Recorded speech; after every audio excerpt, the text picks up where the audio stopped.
Right, next time you go swimming, here's how you leave the pool a 10 times more dangerous man, because I'm about to turn your leg into the hammer of Thor.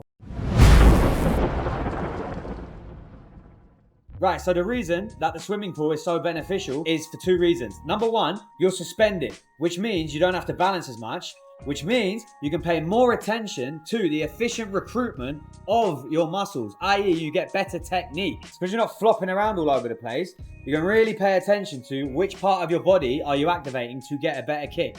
Number two is because there's resistance, because the water is denser than air, it forces you to work harder and use more energy to do the movement. So you're strengthening the technique that you're developing at the same time. So you get better technique and you get stronger all in once. That's why water training is really valuable. So step one, very simply, we're not going to worry about reps in this step. All you're going to do is focus on a few key SamRaz hacks to develop a strong round kick. Point your toes towards the wall like this so that your hips are about 90 degrees, perpendicular to the direction of your toes. Then imagine you've got a knee brace on your standing leg and a knee brace on your kicking leg as well to lock both your knees out. From here, from this 90-degree position, holding the wall by the way, we're not going to worry about the upper body for now. All you're going to do is swing your hip into the wall like this.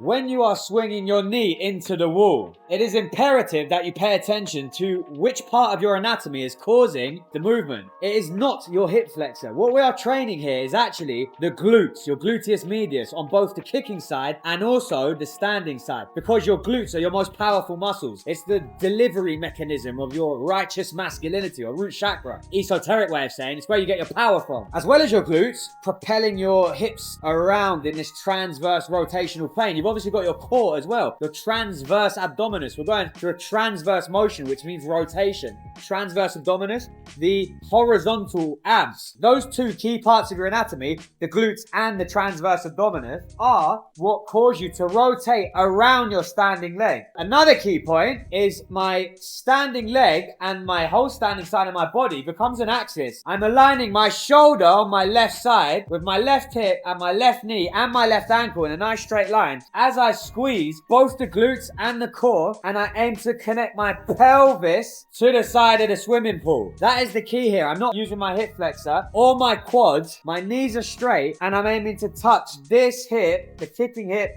into the wall. At the same time, final point here, I'm coming onto my toe and my standing leg is slightly rotating as well, as much as necessary. Once you've got this down and you understand this and you feel the mechanics, and by the way, SamRaz hack here, the way you know you're doing this right, you're gonna feel your glutes squeezing on both sides. You're gonna feel your core turning on. You're gonna feel your quadratus lumborum, your lower back around that pelvis engaging. Use this opportunity in the swimming pool to put your mind into the specific parts of your anatomy that you are consciously weaponizing. There's a big difference between a highly trained athlete, a highly trained warrior who has complete sovereignty over his body. If you're a freedom chasing guy, an entrepreneur, you're trying to get rich and you want freedom, have freedom over your body. Be aware. If you're going to do a kick, be intentional with your kick. No, put your mind into which part of the body is causing this movement. Where do we get maximum devastation from? So we're training our mind here, our awareness, our intention at the same time. Intention of anatomy, efficiency of anatomy. Do you have control over your own body?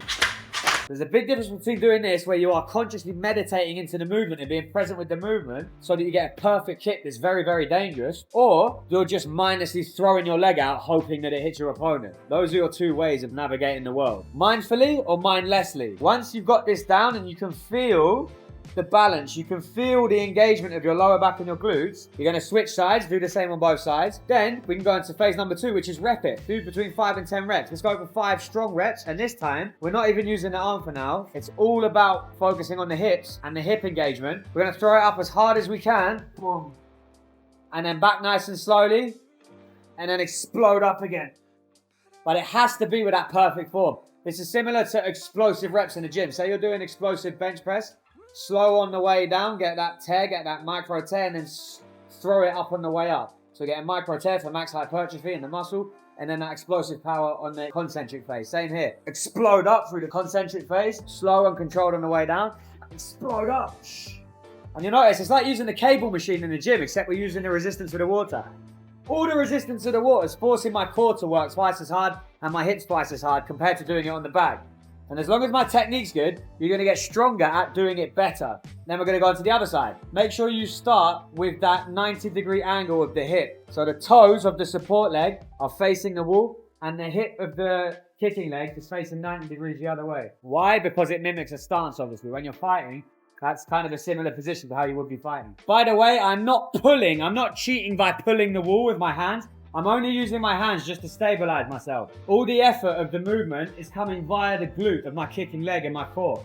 So I'm really getting a nice burn and workout through those kicking muscles. The hand just stops me from falling over. It doesn't do the work for me. So yeah, you can do this in a public swimming pool, on holiday, or you can just be a real G and get your own swimming pool. Do you know what I mean? Life's better when you make more money. So you should probably be doing that as well, which I can help you with if you want to DM me.